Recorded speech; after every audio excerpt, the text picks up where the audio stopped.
All right, guys, welcome back to another Chef Look Cooks. Our excellent adventure continues. We're going to be doing a really quick one today. This might be the fastest Chef Look Cooks ever done. Today we're going to make two different types of hollandaise, an easy blender-based recipe, and then like the classic over double boiler bowl recipe. They're both easy, realistically. This one's a little bit more legwork, but they both are kind of the same process, just done differently. For the blender-based method, we're going to use a hot butter. That hot butter is going to cook the eggs as we pour it in. For the bowl method, we're going to use a warmed butter, and then we're going to cook it over a double boiler. So both ways, the eggs are going to reach a temperature that will eliminate any need for concern. That's also going to be the temperature where the proteins start to coagulate. We don't want to go too far in that and get scrambled eggs. We want a sauce that's going to be thick. The blender version, because it is using hot butter, puts a little bit of Dijon mustard in there, and that's specifically so that to stop it, help it stop breaking. Dijon mustard is a really great emulsifier. It's already greatly emulsified, which is why we use it a lot of times in making vinaigrettes to keep the oil emulsified with the vinegar. We're going to use it today to essentially do that same process. We're trying to emulsify lemon juice, which is our vinegar, with our oil, which is our egg yolk, to make a sort of vinaigrette. Hollandaise is essentially a vinaigrette, closer more to like a mayonnaise, or other aises usually are a sort of thickened product as opposed to something like a vinaigrette, which is usually pretty liquidy. But without further ado, I'm going to just jump right in. We're going to make our hollandaise first, and then we're going to hot hold it. I have this bowl filled with some lukewarm water. We're going to hot hold it, and we're going to see which one holds better. If either one of them break, it's going to be okay. A little bit of warm water usually whips them right back together again. We'll do that right before service. And the reason I'm doing that is that we're not really doing a lot of cooking today. I'm making hollandaise twice. I'm going to do a single batch of each. That's one stick of butter usually. And then I'm going to toast a bunch of bread. And then I'm just going to poach eggs. And that's it. It's going to be really, really simple. So you're going to get to watch the whole process. But we're going to start off with melting our butter. And we're going to go ahead and get these nice and hot. One of these I'm going to crank way up because that's the one that I want to have hot butter. I'm going to use that hot butter much like I would with like a Swiss meringue. With a hot sugar, where I'm pouring it into the eggs slowly to cook them without curdling them. You do want to have a very, very thin stream when you do that, so that you don't raise the temperature too high. If you pour all the butter in at once, you're gonna, with the blender, honestly, it might fix it. That's kind of the best part about the blender method, is it kind of fixes everything. But you don't want it to be chunky if you can help it. And if you do feel like it's a little chunky, you can always pass it through a sieve, which we won't be doing today. We're just gonna see what comes out. But this is kind of like a great backup if you think you messed up your hollandaise. Just pass it, get rid of the chunks, and it's usually good enough for service at least. It's going to taste really delicious, and that's really all that matters. So we're just going to get these butter melted. I'm going to keep one really low, like I said. That's the one we're going to use for our pan method. And then the other one I'm going to get nice and hot, almost bubbling. Not brown, but almost bubbling. And that's the one we're going to use for our blender. So we're going to do that one first. I've got large eggs to poach for you guys today, but for making hollandaise, I like to use extra large. It's just going to have a little bit bigger yolk. And the more yolk you can have in the process, the better.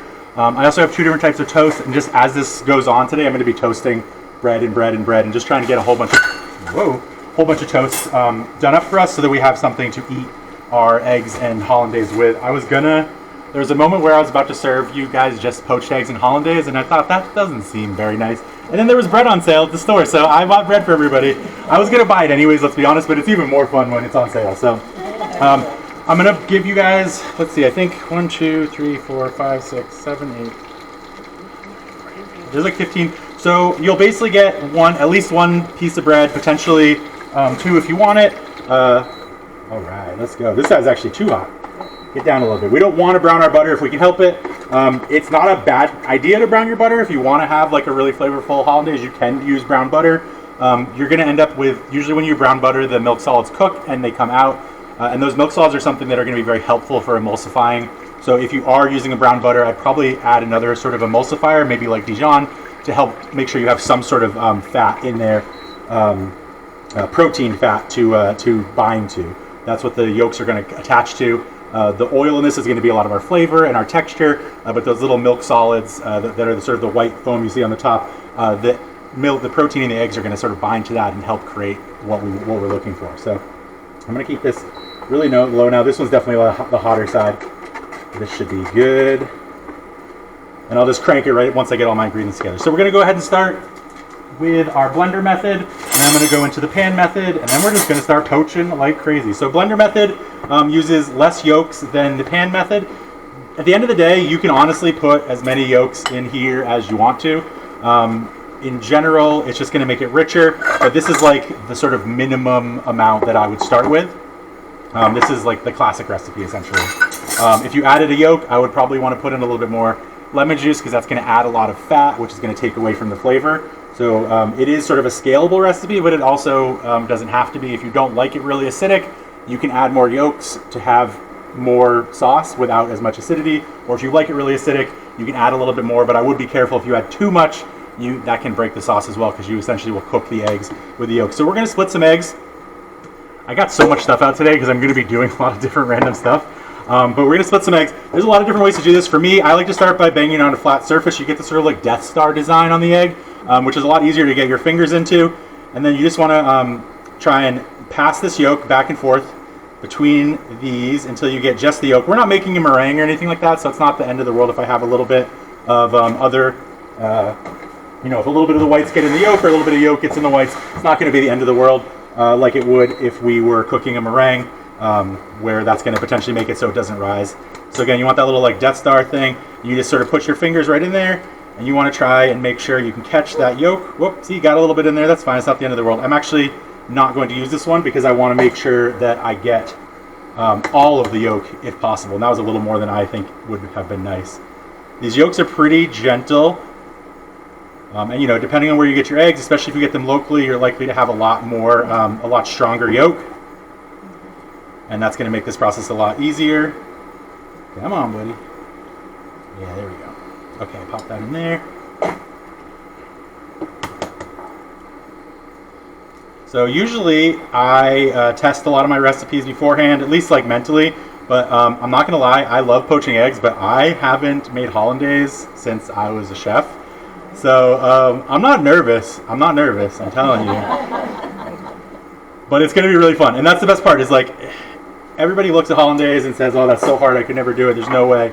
But trust me when I say you can definitely do it. It's not that hard. It's actually really easy. So we got our 3 egg yolks in there.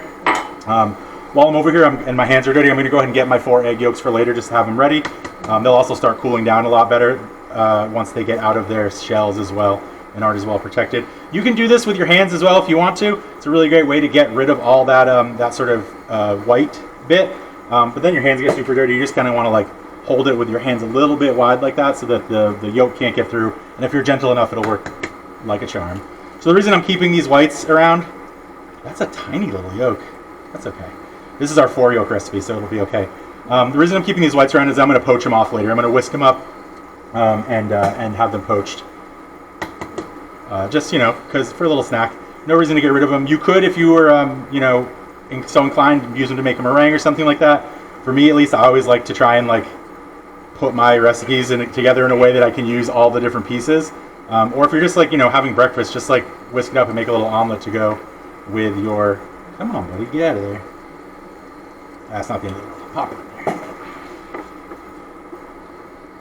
All right, I'm actually going to turn that off for now, just because it is starting to brown itself, and I don't want to get too far ahead on that egg or on that butter.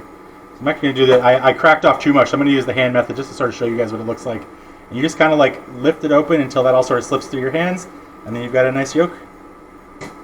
All right, perfect. We'll put those to the side. So that's our 4 yolks for later. We're going to be using that in our double boiler method.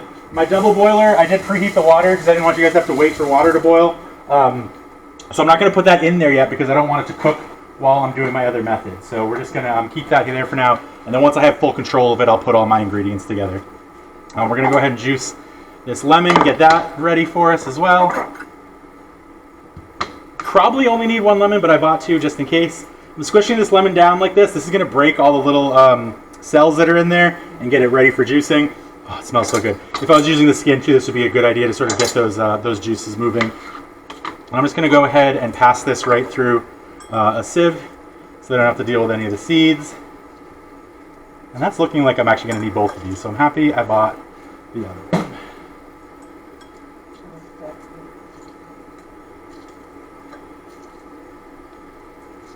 So what I'm going to do is I'm actually going to take this butter off and let it kind of cool on the counter here. In general, I wouldn't put something that I wanted to be warm on a stone counter like this. It'll cool it down really rapidly. But that's the one that I'm going to end up putting in here. I'm just going to switch their roles here. I'm going to put this one over onto the hot burner and let that get a little bit of bubbly Okay, awesome. So let's get the second lemon going. Usually each lemon is about 2 tablespoons of juice, but these ones are not giving it up so easy. So.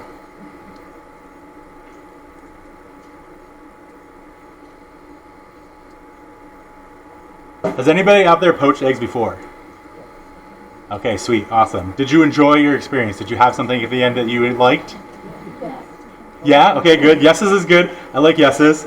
Yeah, so has been my experience most of my life until I figured out that you could use a ramekin. It changed my life. I don't actually have a ramekin today. I'm going to be using this measuring cup, but it's going to work just as well. I used to crack the egg right into the pan, and I was always like, why is this so dirty? Why is it just going everywhere? And then I watched somebody on the TV not do that, and my brain sort of clicked, and I was like, oh, that's smart. I should be doing that. So I'm just going to take a little squeeze of this Dijon. Again, we're doing the blender method here, so it's 3 egg yolks, tablespoon of lemon juice, and a teaspoon of Dijon. I'm just going to do a little squeeze. It doesn't need to be perfect. The Dijon is your binder. It's also a little bit of flavoring agent. We just don't want it to overwhelm the lemon juice because that's really that main flavor. If I was cooking this at home, I'd put a little Crystal hot sauce in here right now, or a little bit of cayenne pepper. We actually don't have any here, so but Crystal is going to be available for you guys. This is a New Orleans hot sauce that I am absolutely in love with. I literally have earrings on about it right now. It is delicious. It'll go really, really great on top of your Hollandaise. Highly suggest taking advantage of that when the time comes. But let's go ahead and get our lemon juice in there as well. Let me just read this. I should probably read it just in case. Put it into a blender. Blend until smooth, and then drizzle the hot butter. Perfect. That's exactly what I thought we were going to do. So we're going to do a tablespoon of this, just a little bit extra, because I didn't get a full tablespoon, and we're going to get that blending until smooth.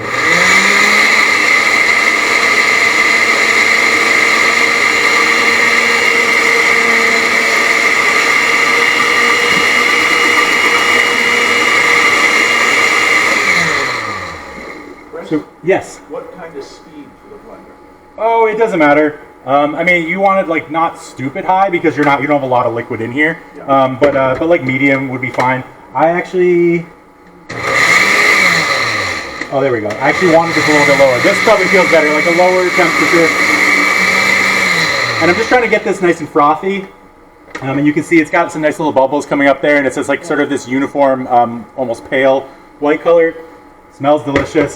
That's great. That's exactly where we want to be. I'm going to go take this opportunity to put a little bit of salt in right now while I have the time, and so I don't forget later.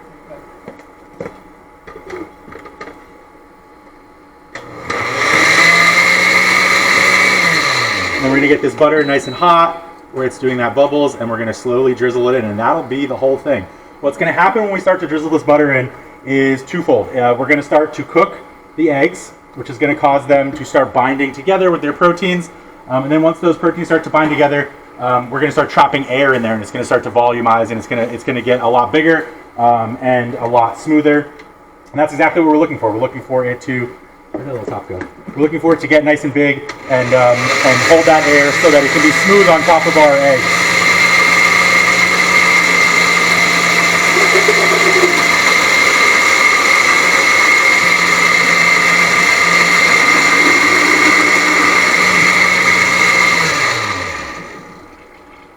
Perfect. Okay, I'm just going to scrape down the sides to make sure all of that egg mixture is available when the butter starts going in there. It would really stink if we got a really nice, beautiful hollandaise, and then when I scrape down the sides, something got in there and made the sauce break. Hollandaises and a lot of like creamy vinaigrettes do have a sort of, not a problem, but they tend to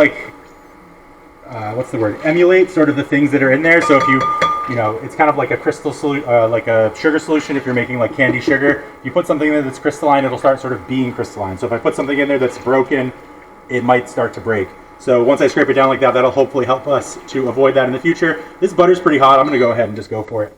All right, this is the fun part, guys. Moment of truth. Let's see if I can make hollandaise or not. I really think I can. So really slow drizzle here. We're going to have a very, very tiny stream.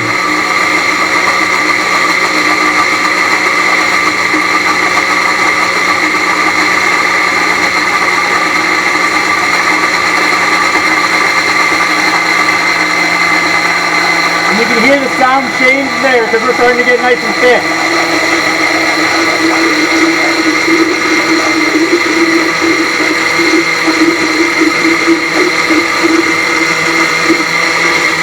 Make sure we get all that butter. We don't want to leave any of it behind.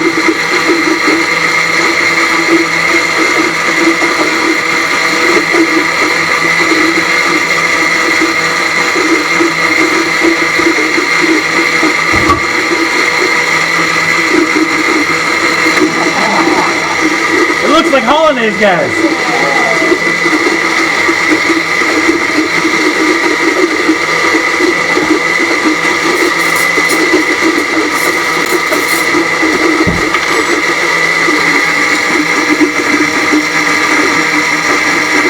Right now I'm just letting it go to make sure I'm incorporating plenty of air and it's going to be nice and frosty.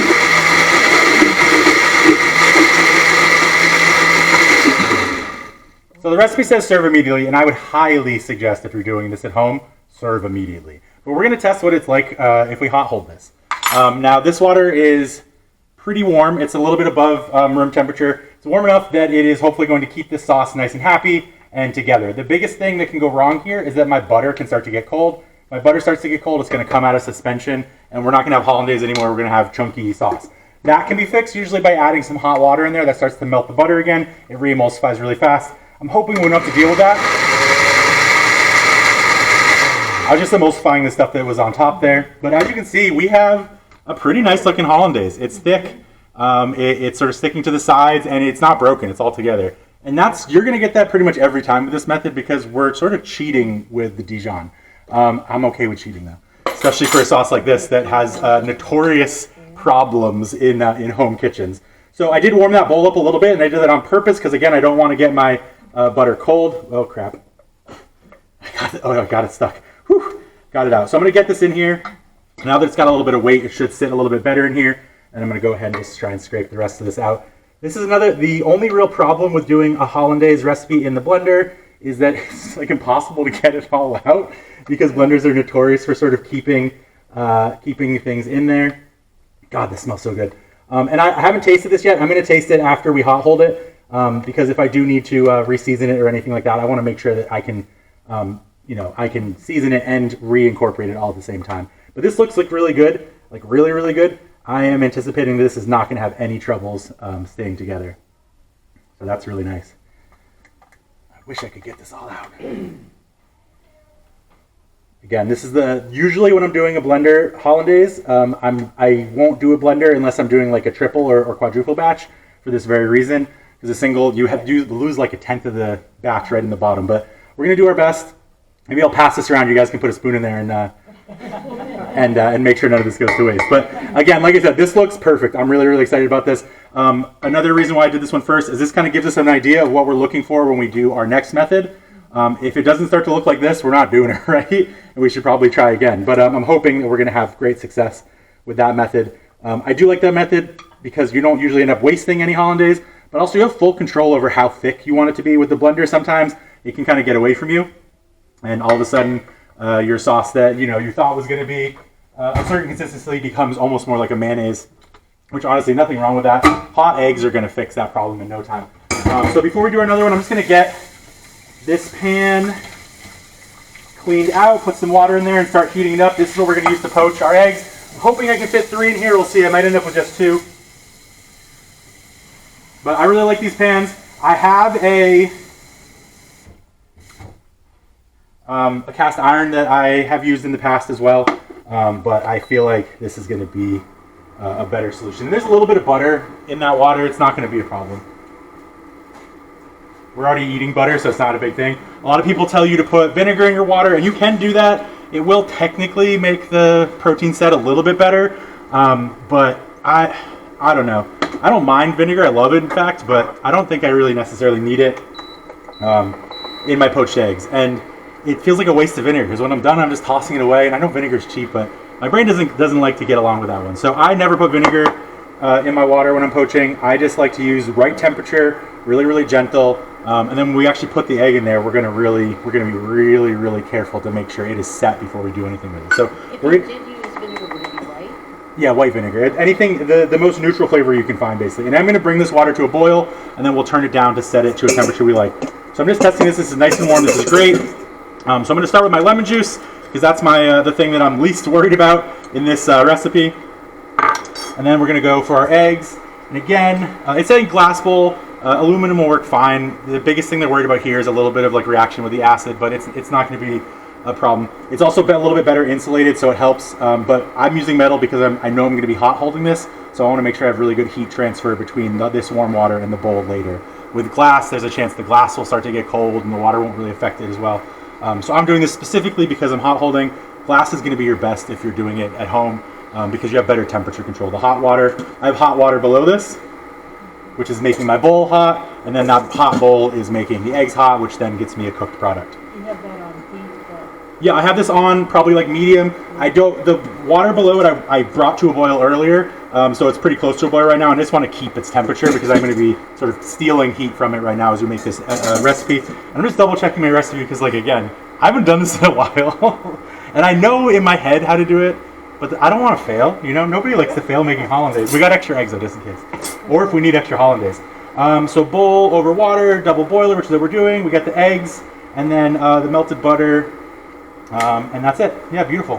Cool. So let's get that in there with the yolks.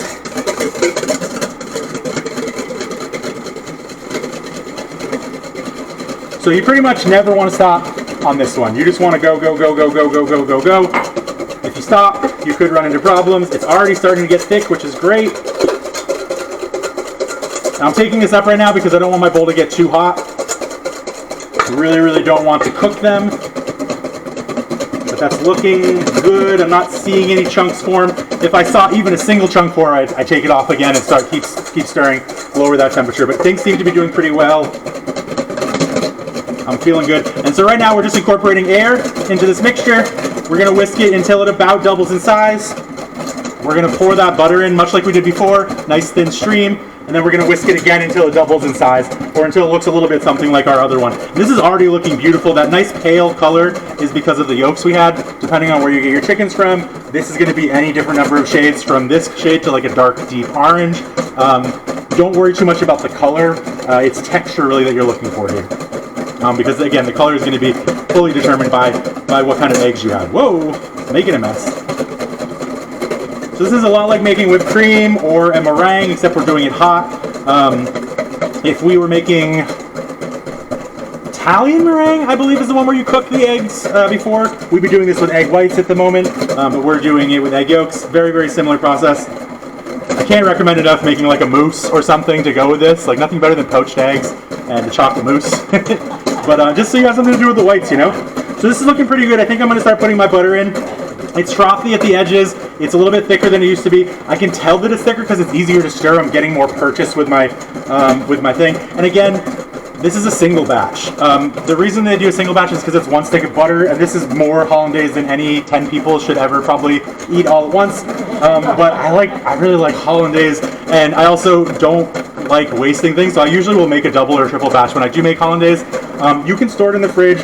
It will get cold, the butter might separate, that's fine. Just do this again. Put it over the double boiler, stir, stir, stir, stir, stir. It'll melt, you'll whisk it back together, it'll be hollandaise again in no time. Broken hollandaise is probably one of the easier things to fix. It kind of feels like magic at some point because you look at it, you're like, that's not right. And you heat it up a little bit, add a little warm water. The warm water is pretty essential as well. You do usually want to add some moisture back in when you're reincorporating. And once you do that, it's usually good to go. So that looks good. It's really nice and frothy. So we're going to go ahead and get this butter in there. And again, thin, thin, thin, thin stream. We are emulsifying this butter in. If I see any sort of break at all, I'm going to just stop. And I'm going to keep whisking. But as long as that butter seems to be incorporating, we're just going to keep going. Yeah, buddy.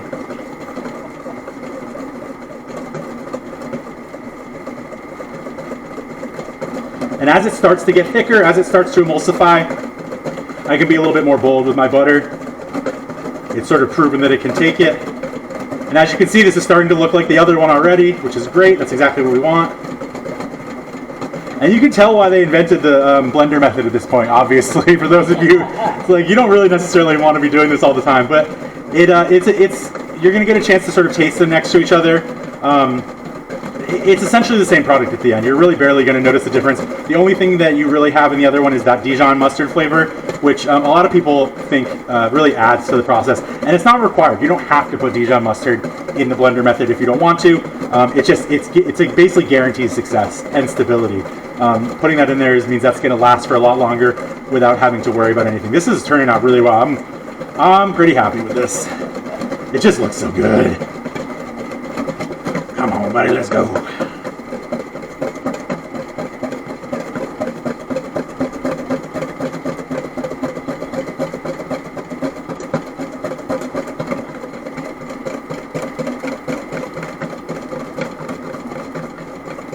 So as soon as I get all this butter in here, I'm gonna take it off the heat, just check my water, make sure my water's not boiling too hard, because we are gonna cook it now for a good while on here as we make sure to get more air in there and thicken it up. Yeah, it looks great, perfect. Okay, so we'll just take a quick little pause here. Oop, I need another spatula. Oh, I guess we don't have another spatula, that's okay. Get out of there, butter.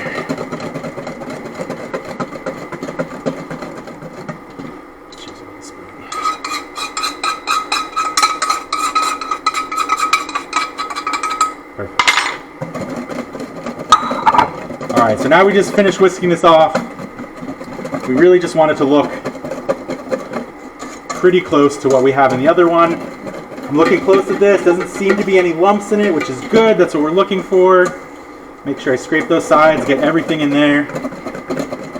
So we're just adding air at this point. I'm tilting the bowl a little bit right now just to so I have more hollandaise to get my whisk through. That's going to help with the process. And if you have an immersion blender, that's a really great way to do this as well. Instead of using a big blender like this, you get a lot less waste that way. But even that, I would usually do a double batch. I just feel like it's just better that way. Oh no, sorry. To do the blender method, and you can do it this way too. It's just that again, you're usually not going to get enough purchase for an immersion blender for this. But an immersion blender will work really well. We actually have an immersion blender here that has a whisk attachment. Man, if only I had been smart enough to use that.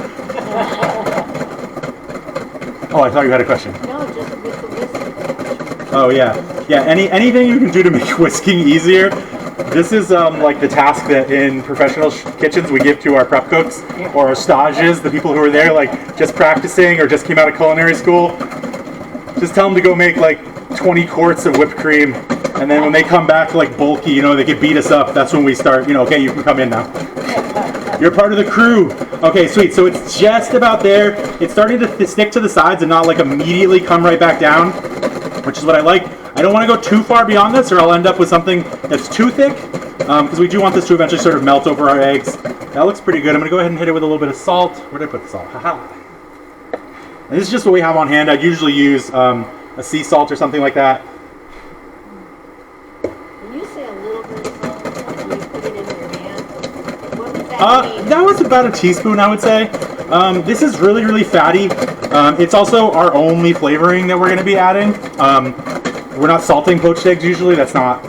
You can salt the water, obviously, but the egg itself doesn't usually get salted.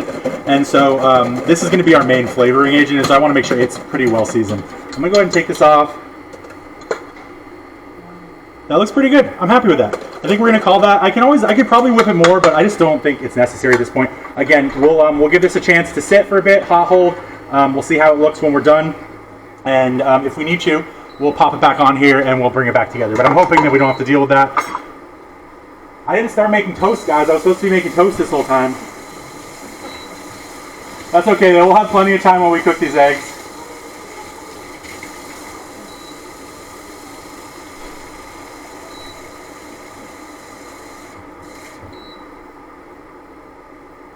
Okay. Don't worry, guys. It's coming. Okay, so this one's starting to boil already, which is great. I'm going to go ahead and take this opportunity to just try both of these and see how we did. That one's pretty good. This one's a little bit thicker, and again, that's probably because of the Dijon and also because I whipped it for a little bit longer. So we almost got like a mayonnaise-y kind of thing. But once you put that over a hot egg, it's going to melt real quick. Not bad. Also not bad. I love that. Yeah, I don't think, no notes really. Maybe a little bit more salt, but I'm not going to bother with that right now. I think we'll let the hot sauce sort of serve as our, yeah, they seem to be holding okay, which is great. Usually you'd want to cover them, which I am going to do with just a paper towel, because the air itself will sort of dry out the egg, and you really don't want that to happen. But it's kind of hard in this situation to really, I don't think this one's going to work. That's fine, that's what it is. All right, sweet. So this is exactly where we want our water at. We want the the bubbles like that there. We want them to go away when we stir and not come immediately back. That looks pretty good. Just sort of put our finger in there. You should be able to put your finger in there and then immediately want to take it out. With boiling, don't put your finger in boiling water, but you should be able to at least like touch it and not like want to scream. So that is not a method I would necessarily suggest doing for testing, but it will work pretty well as far as what temperature you want. You just, I think it's 190 is exactly where you want it to be for cooking. That's like enough to cook the protein all the way through without necessarily, with giving you enough time to let the outside cook without the inside cooking. Any hotter than that, it's going to fall apart because the water is going to be really active as well. Okay, what are we doing? We got eggs ready. Let's actually start some toast because I know you guys are probably going to want some of that. Let me clean up my space here. I'm not going to do anything with those whites at the moment. Nice lemon juice. Just move stuff out of the way for now. We might not even need that, so let's go. This is going to be our big sort of hold off is going to be toast, so got to make sure I get that rocking right now. Oh, before I start these poachings, I am going to also get us a little bit of a garnish. So I like green onions with pretty much everything, but I really like them especially with this. That yellow and green color is just a lot of fun. So green onions are great. Chives are classically served with this as well. A little shake of paprika can be really nice as well. Actually, let me get you guys some just in case you want to put some on there. My good paprika. You can put a little paprika on there as well if you want to. It's not going to add tons for flavor, but it does make it look really pretty. So that's nice. I'll let you guys kind of make your own garnishes as we go. But a little green onion is going to add not only a really nice color, but a really nice bit of sort of allium bite, which is really tasty, and is going to help us with that sort of fatty, lemony hollandaise sauce. Oh man, hollandaise is so rich. I just had those like 2 little tiny bites, and I'm about to go take a nap right now. Okay, beautiful. Let's go ahead and get these done. For those of you who haven't done it before, the roots on your alliums are actually really, really tasty. For me, I like grilling them with the roots on, especially if I'm doing like a green onion or a leek, or even an onion. When I cut it, I'll usually keep a bit of the root end on. You'll grill it, it gets kind of charred, but it gets soft just like any other part of the onion. And for me, at least, I really like the flavor. Make sure they're clean. You don't want to get a bunch of dirt in your mouth if you can help it, but the flavor is actually really spot on. It's one of the most oniony things, and it kind of, they get really crispy, almost like an onion ring kind of. So big fan. I just cut them off because we're going to be eating these raw, but if I was grilling these or throwing them in a pan, I wouldn't bother. I would just toss that in with the stir fry. It is my unique pleasure for sure. Not everybody is on board with that, but I'm the kind of guy that likes eating skins. I'm the kind of guy that likes, eating roots and all the weird bits. Not afraid of a broccoli stem or even a Brussels sprout stem. We're definitely getting into Brussels sprout season now. So if you find a whole stem of Brussels sprouts, usually they'll sell it to you for a lot cheaper than the picked ones. Take it home because the stem is free. It's basically like a broccoli stem. You can peel off the outside, steam it up. It's absolutely delicious. Or if you're doing like a low and slow cook, it can be really, really helpful as well. If I'm ever doing like a cook on a grill where I'm trying to slow cook a pork belly or something like that, I'll prop it up on top of something like a broccoli stem or a Brussels sprout stem. It gets a little bit charred, but then when you're done, you can peel off the skin of it, and the inside is nice and juicy, and it sort of absorbed all of that lovely fat from whatever it is you had resting on top of it. So you basically use it to make a little bit of a baking rack. It works like a charm every single time, and it's delicious. I think I like the stem of Brussels sprouts more than I like actual Brussels sprouts at this point. Okay, cool. I'm just going to start getting these toasts ready. I'm eventually just going to serve them right on top of here.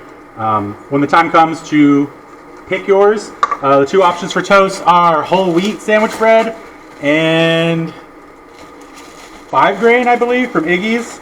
I'm assuming this is probably going to be the higher demand one, so I'll make more of those. But if anybody really wants one particular one, now's the time to let me know. You'll have hot sauce, a little bit of black pepper if you want it. I'm going to put the salt out just in case, although I think it should be fine the way it is. I'm going to salt this water. I don't usually salt my pasta water because I'm a heathen, but whoa, that's way too much. For poached eggs, you definitely want to salt your water because this is really the only opportunity we're going to have to season these. Turn this one down.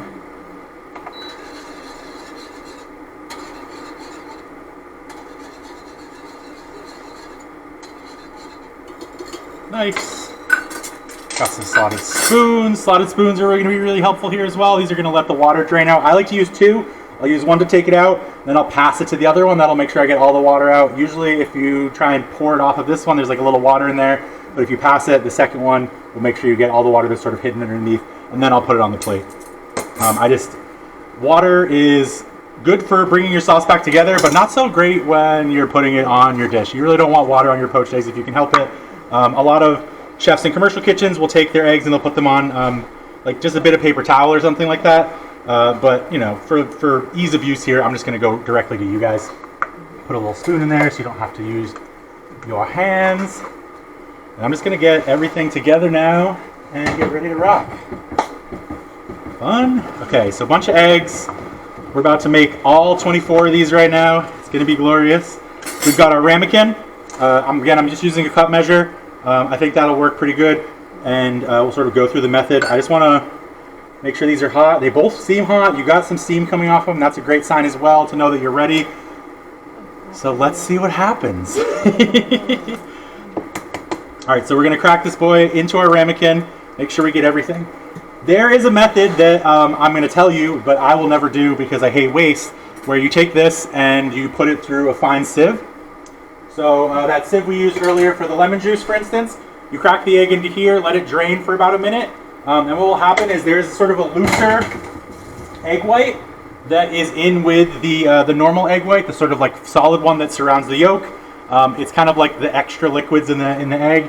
It's mostly water. And when I pour it in, you're going to see it's going to be the thing that makes like the weird strands and stuff, and isn't like the solid center. You can do that if you're like looking, if you really care about how it looks. It's going to make a really nice tight center because you're just going to have that inner yolk and the or inner white and the yolk. But I don't like to do that, and I've never really had like that bad of a time doing this. Oh, this needs a little be up a little bit. This should be pretty good though. I never had a bad time doing it this way, so I just keep doing it this way because it's the way I like, and it's easier. And for me, especially if I'm poaching eggs, I want as much help as I can possibly get. I don't need to be fretting about draining my egg every single time I'm trying to put one together. So let's go ahead and take a look at this. These are going to take about 4 minutes. So hopefully what happens is I put the first one in, I crack my next egg, I put my next one in, crack my next egg, we go back and forth, and by the time I get all of them in here, hopefully 6, the last one will be done. And we'll take it out. So let's see what happens. So we're going to go ahead and we're going to put this in here. We're going to let a little bit of the water get into this canister, and then we're just going to slowly pour it out. Perfect. And then we just don't do anything. Just let it sit. You'll see that the whites will start to coagulate. You see some of that bit that's coming off right there? That's that liquid that I was talking about, but you can see the nice solid bit here staying together just fine. If I let that sit, that white bit at the end will get cooked first, and when I go to take this out, it should all come together. So that's looking good though. Pretty happy. Ramekin method working like a charm. We're gonna go for 3. We're gonna see what we can do. So again, you want to put it in. You want to dip a little bit of that water in here, and then just really gently just pour it out. And the reason you want to be gentle with it is because of that more liquid egg white. Oh, it's looking good. I'm so excited for these. They're going to be great. I actually am going to do 2, I think. I don't know. We're going to do it. We're going for 3. It's the first batch. We may as well test it out, see what happens. The main thing I'm worried about with the 3 is that the little the egg whites there are going to start to like connect together, and when we go to take them out, that might cause a rupture. But we have enough backup eggs that I'm not too worried about it.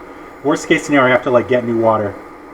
So again, you dip the edge in there, and then once the edge is in there, you're slowly turning that egg out right onto the bottom, trying to keep it all together. And that's about perfect. Is the yolk covered with the water? I can't tell. Yes, yeah. The water is about like a centimeter above the top of the egg. Yep.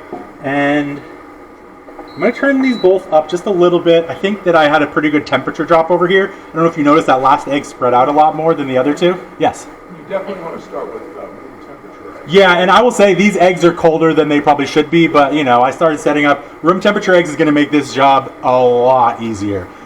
Because what happened here is when I put these eggs in here, my water that was perfect for cooking eggs dropped probably 10 degrees, which is why that last egg you can see really spread out. And the first two actually turned out probably perfect. So I'm getting a little bit of bubbles here, so I'm going to turn this heat back down again because I don't want that.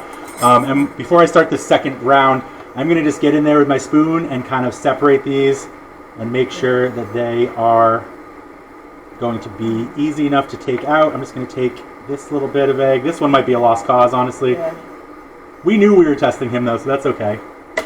I'm just going to kind of take those and flip them over the top. Looking pretty good, though, apart from that. Nice. Toast is looking good. I always heard that when you're poaching, you swirl the water. You can swirl the water if you want to. Swirling water is only going to work if you're doing one egg at a time, though.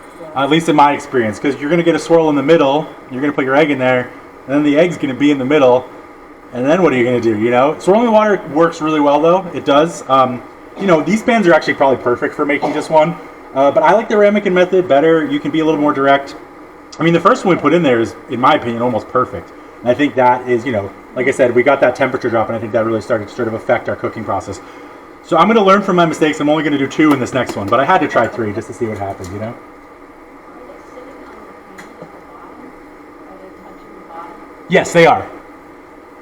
Yeah, for this is a shallower pan than I would normally use, but they are touching the bottom.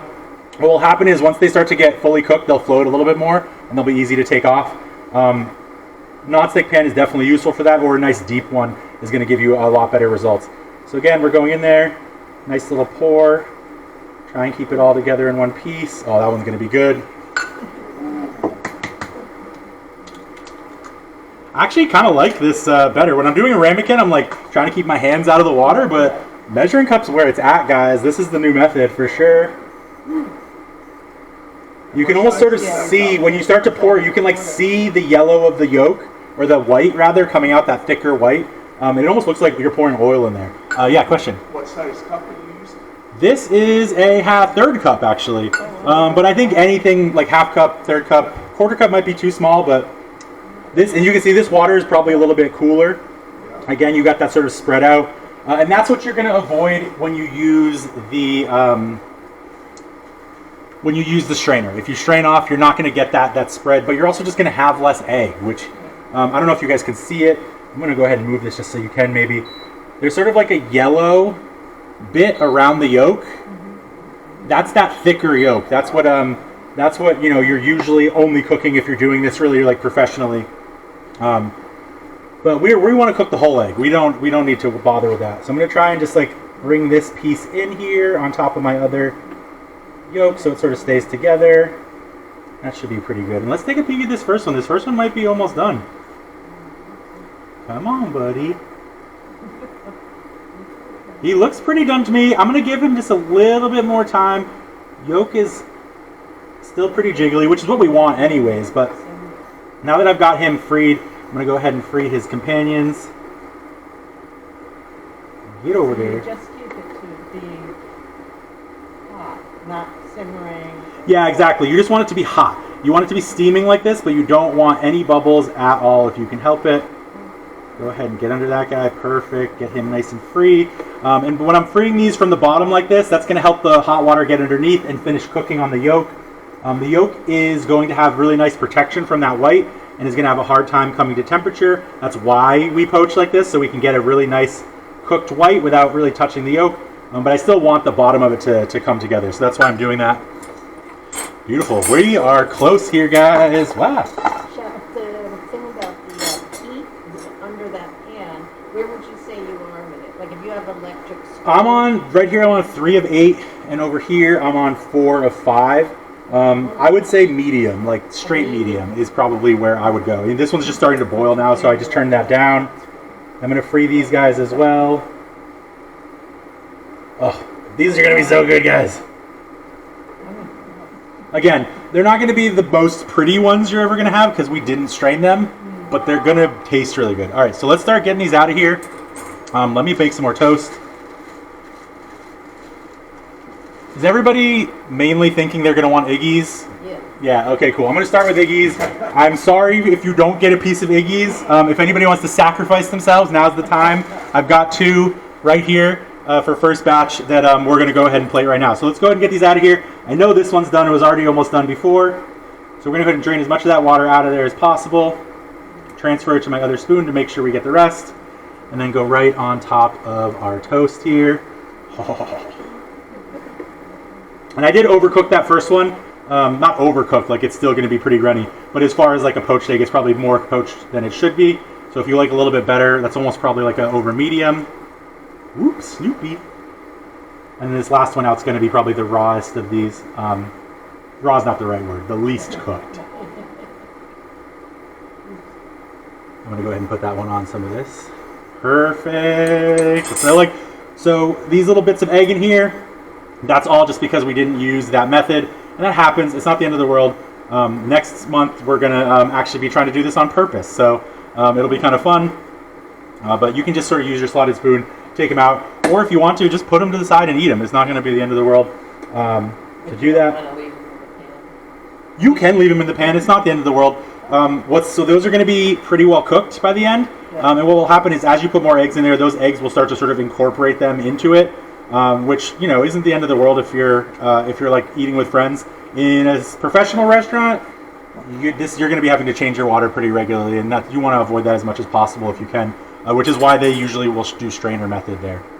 All right, let's go ahead and get some hollandaise. Let me get these last 2 out, and then we'll go ahead and get some hollandaise on there. What do you think the difference time-wise is between kind of a normal poached egg and a medium well done poached egg? So I think it's 4 minutes for a normal poached egg, six minutes for like a medium egg, and then probably 8 minutes to get like a hard cooked yolk, which I know some people like even for poached eggs. I'm not judging, not for me though. I want them barely cooked. Come on, buddy. Good enough.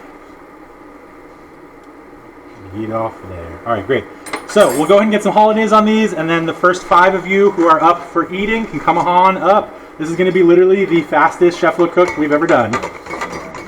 So this is looking pretty good. Sauce is still pretty thick. Doesn't look like it broke at all. If anything, it thickened up a little more, which is good. That probably means that it's starting to get a little cold though. So I might try and hit this with some hot water. Maybe I will redo one of these. I'm going to go ahead and take this one, get a whisk in there.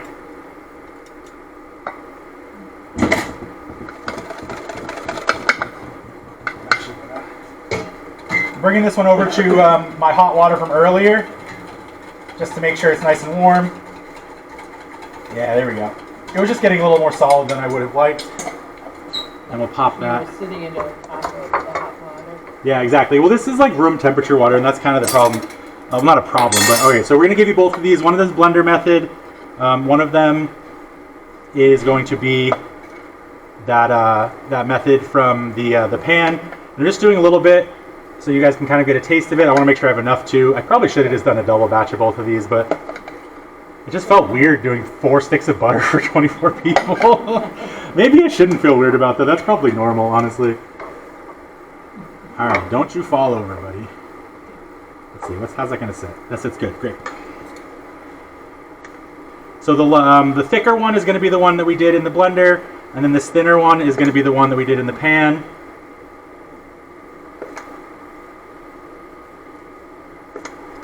And I can always make more hollandaise if we do run out, but I'm hoping that we're going to have just the right amount.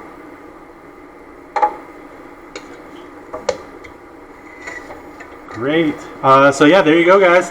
First 5 of you, feel free to come on up. I'm going to crack some more eggs, make some more toast, and we're just going to keep this party rolling. Should put the things. Yeah, I like green onions on them. I love hot sauce on it. You can literally put anything you want on there. Those of you in the back, I would invite to come up for the next run, just because you guys had to sit in the back, so you guys get first run on everything. I usually say that beforehand, but I didn't. I forgot to this time. No, I made a mistake. All right, let's get. Now I'm just bringing these guys back up to temperature. This one's steaming, so I'm going to go ahead and start. Keep continuing that process.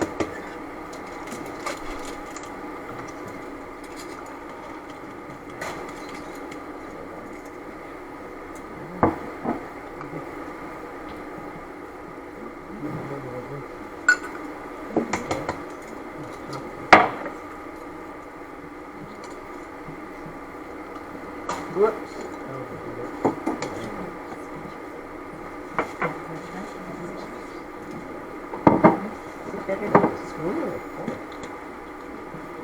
You think it's better to eat this with a spoon or a fork? Whatever you want. I put both out just, so that you have them. But I don't really have a preference personally.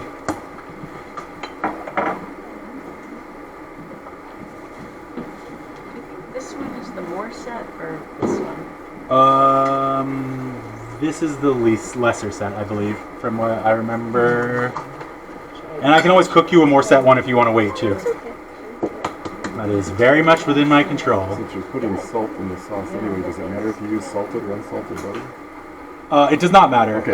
Yeah, no, it's really just you'll taste it and you'll get to sort of decide how much salt you want to put in. Salt is one of those things that you have as like a chef, even a home chef, you have the most control over. If a recipe tells you to put salt in, only do it if you want to. You don't have to. You never have to. If you like salt, put it in. If you don't like salt, don't put it in. Or if you put in as much as you want. I'm just going to sort of heat this water up a little bit more with this boiling water from earlier.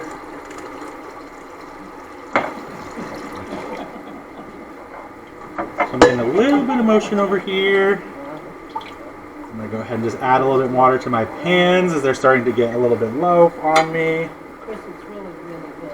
It is good? Yeah, it's delicious. Oh my gosh, okay, cool. I knew this one, I'd like to apologize, I'm sorry. I knew this one was going to be like a slow come out, but I couldn't not do poached eggs during our egg venture. So here we are.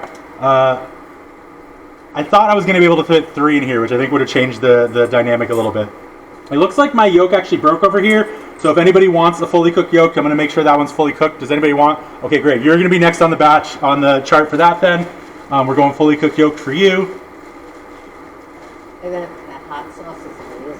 Yeah, Crystal. Yeah, I think I need more. It's so good. I literally, after returning to New Orleans after a long, long time away, I went to a restaurant and there was that on the table, and I literally took the top off and chugged like 4 ounces of it, and it made my soul feel happy, Like, That was your stomach. it's so freaking good. It's not too spicy. The balance is right. I mean, there's a reason why I bought a quart of it, It's just one of my absolute favorite things in the entire world. That is so good.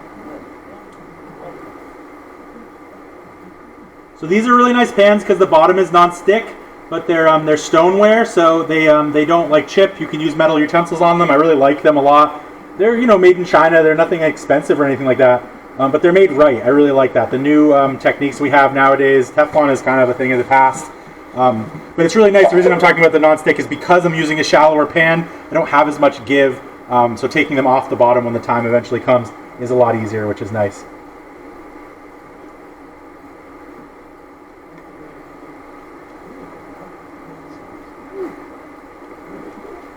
So this one, I lost so much white that the yolk is just actually exposed, which is kind of crazy. I'm going to give that one a little more time. I think he's... Come on. Maybe we can get you off. Yeah, there we go. Perfect.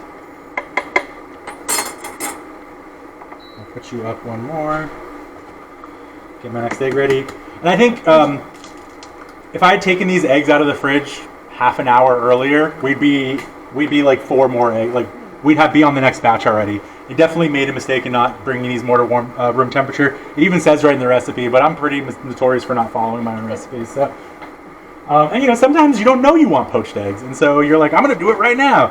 You go in the fridge and grab an egg, and it's going to work just fine. It just takes a little bit longer. So, we're going to keep making our toast. Let's see, how much more do we have over here? I think we're doing pretty good. Everybody might get a piece of Biggies if we're really lucky. Especially if we have any noble sacrifices. All the staff is getting the normal whole wheat breads, just so you know. They're great, but you guys are greater. So. Awesome. I guess I probably should have put the lemon juice out there too, just in case you guys wanted to add a little bit more. Some people like it a little bit more acidic. Totally up to you. This one's actually getting nice and warm, so I'm going to go ahead and just drop another egg in there. if you are doing things in batches like this, it's totally fine to put, eggs in whenever you want, just as long as you remember which one's which. That's like, I've got 1, 2, 3, 4, 5. I know that, and I will know that until these eggs come out. This one's actually looking like it's done.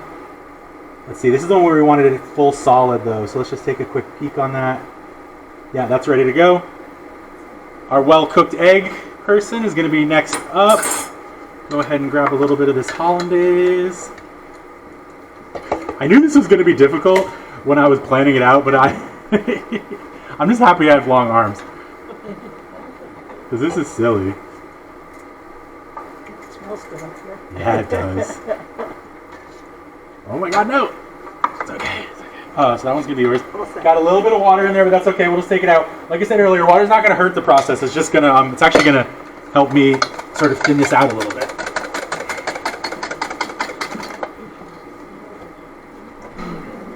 If I was in a really big restaurant, I'd have like a double boiler at my station where I'd be able to keep this hot. But, we're dealing with what we got. All right, we're going for this guy next.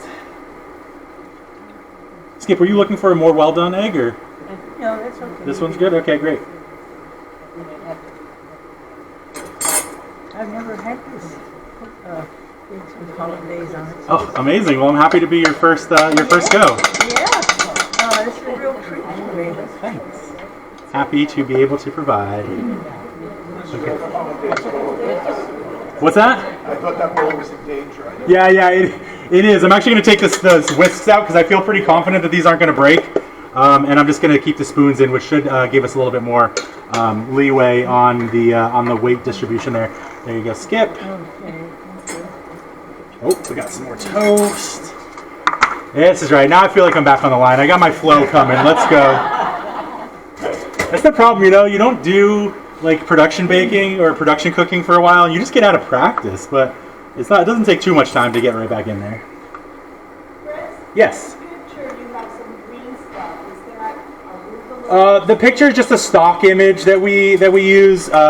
We couldn't find a really good one because apparently nobody else in the world is insane enough to serve poached eggs without some sort of accoutrement.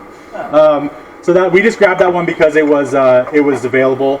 But do you use spinach in there or arugula? You can put anything you want in the hollandaise. Once it's stable and you feel like it's ready to go, it's definitely a great idea to just put anything and everything you could possibly imagine. I guess I'm going to put a little bit more water in there because they're getting kind of low here. Yeah, so once it's emulsified like that, I'd probably want to cook down the spinach beforehand, but you could definitely put it in there. Realistically though, I'd probably put it on top and then put the hollandaise on top. That's going to be your best bet, but it's not, not going to hurt to put it in there. All right, let's get some hollandaise on these.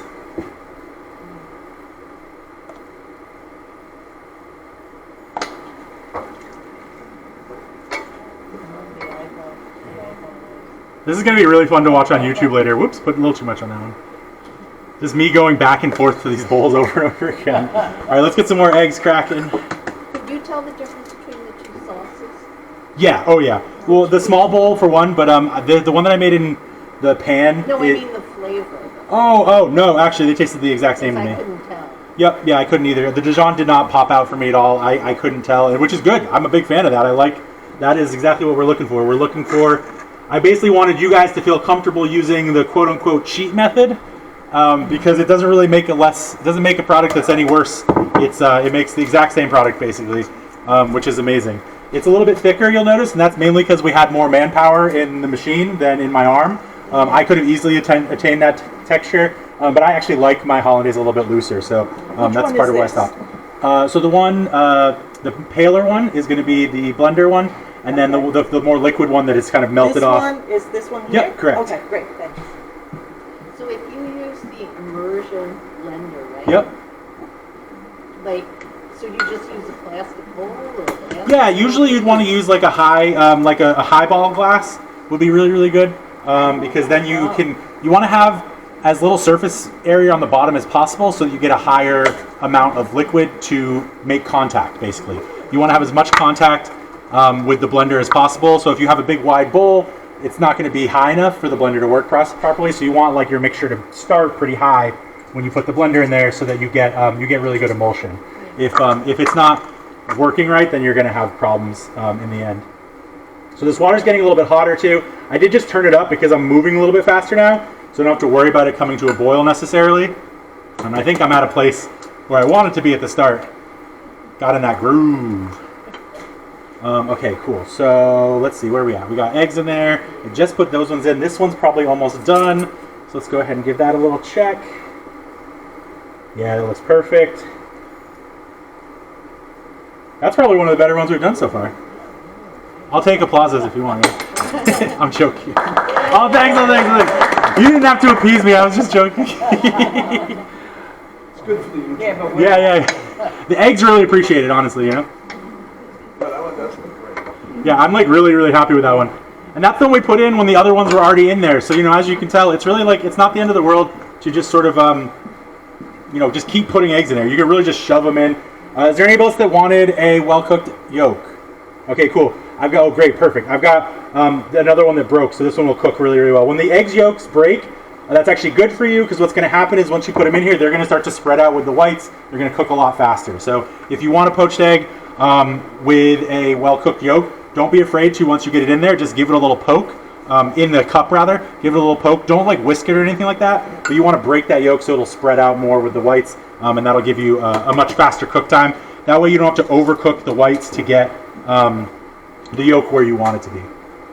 So I'm liking this method. I'm going 2, then 2, and then I'm coming back to the original when the temperatures come up, and I'm putting that egg back in there, and I think that's working really well. So we're going to keep doing that. Question I thought I heard? Yeah. The method that you don't like but makes them look pretty Yes. through the fingers?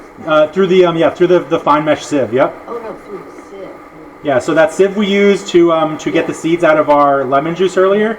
That's a fine mesh sieve, and that will work really, really well. So whatever's left in the sieve is what's going in. Yeah, exactly. And then what comes through you can sort of use to as a binder if you're making like gnocchi or something. Like it's got plenty of protein in it. It's gonna cook up just fine. It's just not gonna it's gonna do what we're seeing here. We're gonna have all those little tails and stuff. Oh, I don't want to toast it. What am I doing? My chef's yelling at me. Off that line. I'm in the weeds. I don't know if you guys have heard that before, and it's not just a chef term, but I've always heard it in the kitchen, essentially meaning that you have fallen behind. I really like this. This is my new favorite. The handle just changes the whole dynamic. And my water's starting to get a little foul, and by foul I mean that there's things in it, not that like something's wrong with it. Fouled up is what we would say. If I was at like a professional kitchen, I'd be changing my water right now for sure. But you know, we're in a more casual situation right here, and this water's nice and well seasoned, so we don't really have to worry too much about it. That one's pretty good. I think this is my next one. Let me give that a little more time.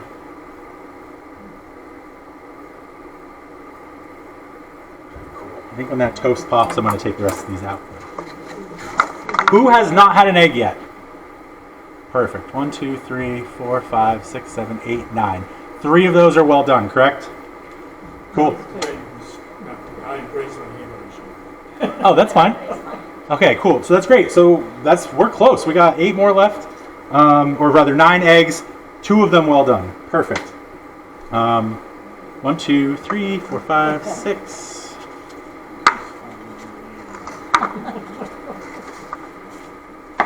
Awesome. And we're going to be really close. There'll be 2 people who have to have normal whole wheat toast. But I'll give you 2 pieces if you want. How's that sound? Is that a good deal? I'm raising the stakes here. Let's make a deal. Yes. If you use the sieve, right, Yeah. for the egg, Mm-hmm. do you then put it in the water from that, or then you put it into the ramekin or the... I would put it into the ramekin, because if you put it into the water, the sieve's going to get clogged with all the egg whites. Yep. And then that's going to make your job harder for the next batch. So yeah, I would go from there into the ramekin and then into the water. Good question though. All right, I'm going to start taking this one out. This one just looks right. It's floating. Anytime it's floating, it's done for sure. Unless you're going for a hard bake, in which case it could probably go a little bit longer. But if it's floating, that usually means you're close to or at a medium. A proper egg, poached egg will be just before it floats. That's how you know it's like perfectly done.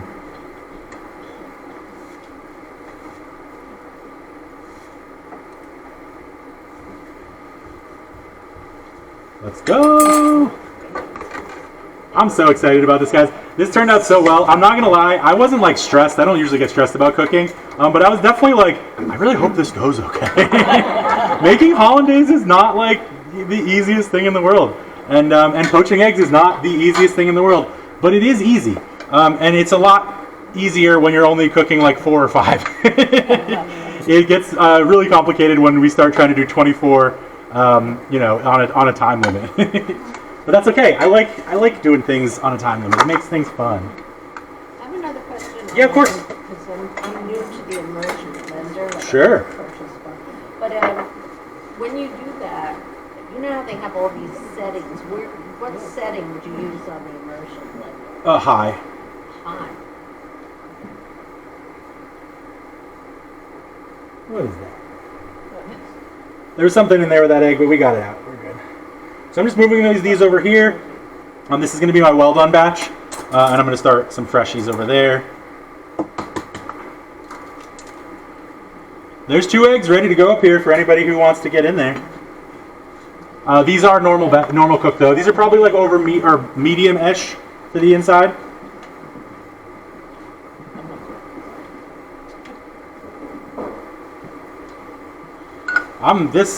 I gotta say, I did this as sort of a necessity because we didn't have a ramekin, but if I could learn one thing today, or if I learned one thing today, it's that measuring cup is the way. I just feel like I have so much more control than I do with a ramekin, which is great. It's exactly what I want for this. It's all about control.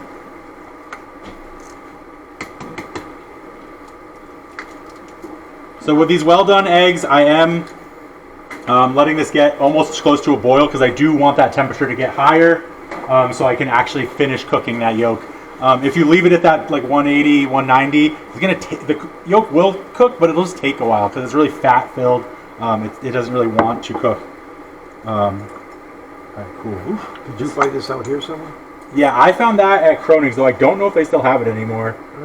Yeah, it was a fabulous find. They had like a shelf of 8 of them, and I bought all 8. Well, that's why I can't get one. Yeah, and I don't think I've seen it since, so I don't know what happened. We think if they sold out that fast, they would keep getting it, but who knows, you know? I'm not in charge of ordering over there. Crystal hot sauce. Yeah, it used to be made right in the middle of New Orleans, and it was great. Got to go on a factory tour when I was younger. I didn't drink it then. I wasn't really aware of how good it was. Didn't fully appreciate its beauty, but man, that factory got absolutely destroyed by Katrina and is now a bunch of apartments. But they still have the Crystal sign on the side, which is kind of fun. So one of my dreams maybe is to live in the Crystal apartments when I get older, you know? Meanwhile, Kronig's has 4 pallets of Crystal and one of my won't sell. Yeah, it's a good point. I guess I did stock up, right? I stocked up entirely. Let's see, I think, yeah, we got a hard yolk. Great. So we're going to have our 2 hard yolks coming out right now. How's the hot version of that sauce? It's really good. The extra hot is absolutely delicious. Big fan. This one should be kind of a more normal. Get some hollandaise for you. And the hollandaise, now that I'm getting really low on here, is starting to break a little bit, but nothing that's going to like ruin its flavor. We're definitely getting to the edge of its ideal serving time. Serve immediately is definitely the best idea if you can, but it's not the end of the world.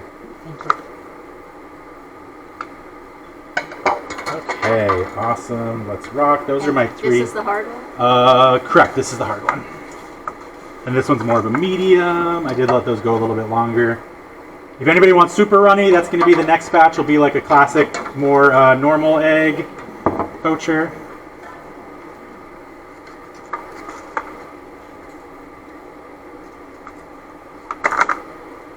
So you know, in the restaurants, they really smother the eggs with that sauce. Oh yeah, they use a lot. I don't know, like this was sort of, I thought, perfect. Yeah, because I mean, realistically, like your yolk is mixing in with the sauce and everything. You don't really need too much more on top of that.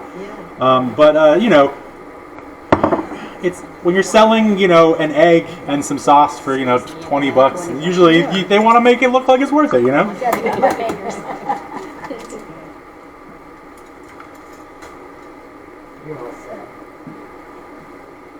So I've actually never gotten the chance to work a breakfast line in my entire life. It's one of my biggest Really? regrets of my career is that I've never gotten to work a breakfast line. And one of these days, I swear, I'm gonna break down and go work part-time at Dockside or Dock Street because I love their line so much. It's so fun. Their what do you call it? Their flat top has been so well seasoned and so well taken care of. I just like want to be there and cooking with them. It's a really great crew too. Which place? Dock Street, downtown, down by the harbor in Edgartown. Chris, I have to do a commercial. They use Vermont maple syrup Do they really? from their fonts. Oh, sweet! That's awesome. I love maple syrup so much. Like really. Janet, do you want some of the Hollandaise? Oh, sure. Yeah. Don't forget the Hollandaise. Yeah, Don't forget the Hollandaise. that's basically what I'm here for.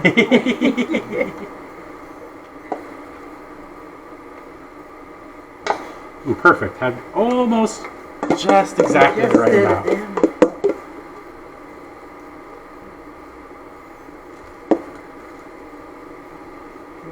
All right. So who still needs an egg? You, and you got one. A light, you know, real loose cook. Oh, you want it? This one's pretty loose. Okay. I can get you a looser one too if you prefer. If it's loose. It's pretty loose. Yeah, it's got a good loose. jiggle to it. Okay. Good. Cool. Wait. So everybody else has an egg? No. Oh yeah, you. Oh my gosh, amazing. I'm giving you 2 pieces of bread, and I'm giving you 2 eggs too because you're the last one. You get bonuses for being the last person, okay? And then the rest will be for staff. Sweet. Okay, we did it, guys. I'm gonna go ahead and call the program there. I mean, obviously, I'm just gonna turn the video off more than anything else. But thank you guys so much for dining at Chef Luke's Diner today. All we serve is eggs Benedict, and if you don't like it, too bad. Thank you really though for coming in. I really look forward to seeing you guys next month. We're gonna be doing more egg dishes. We'll be doing our last one next month. Really big fan of this next one. It's something that I've never done before, which is one of my favorite things to do in this room. But more important than that, we need your suggestions for after next month. We have no idea what we're doing. We need you to tell us what we're doing. So online during the sign up form, there's a Google form you can fill out. Tell me a recipe you want me to cook. Try and make it something that takes about an hour. Give me a recipe, like point me at the right direction of a recipe if you have one you really love, or if you have one that's yours yourself from your grandma or something like that. Pop it in there. Tell me what you want me to cook, and hopefully I'll pick it.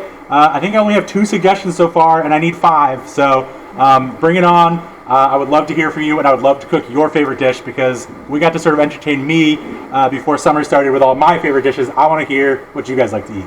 So feel free to give me that information. I'd love to hear from you, and then we'll see you all next month. Bye, guys.